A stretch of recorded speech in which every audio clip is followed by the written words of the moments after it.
কেন এই জবান পেয়েছি মোহাম্মদ রসুলের পক্ষে বলার জন্য আল্লাহ জবান দিয়েছে। জোরে বলুন সুবহানাল্লাহ। এই জবানের ঋণ শোধ করতে হবে, না কিয়ামতের দিন এই জিভকে টেনে কপালে পেরেকের সঙ্গে মারা হবে, আগুন দেবে আল্লাহ গালে। শুনছেন তো নাকি? অতএব মানবরূপী পশু এরকম কথা ছড়াচ্ছে। কি বলি এদের বিষয়ে? তা আবু জেহেলও ঠিক এইভাবে প্রচার করেছিল মোহাম্মদ নাকি জাদুকর রয়েছে। তা হাবিব ইয়ামানিকে এই বলে নিয়ে এসছে মোহাম্মদ হলো জাদুকর।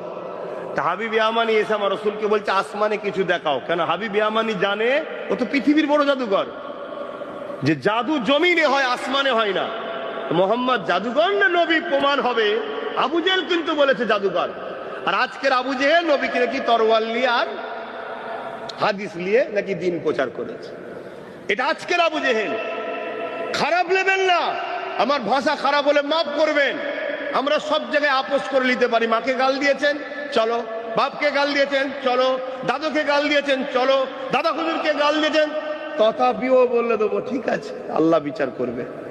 কিন্তু আমার রসুলের বেলায় বললে আর কোনো কথা হবে না।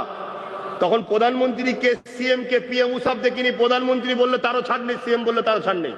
জেল 8 সাহেবই হোক যাক, তুই কি করবি? গায়ের জোর দেখাবি?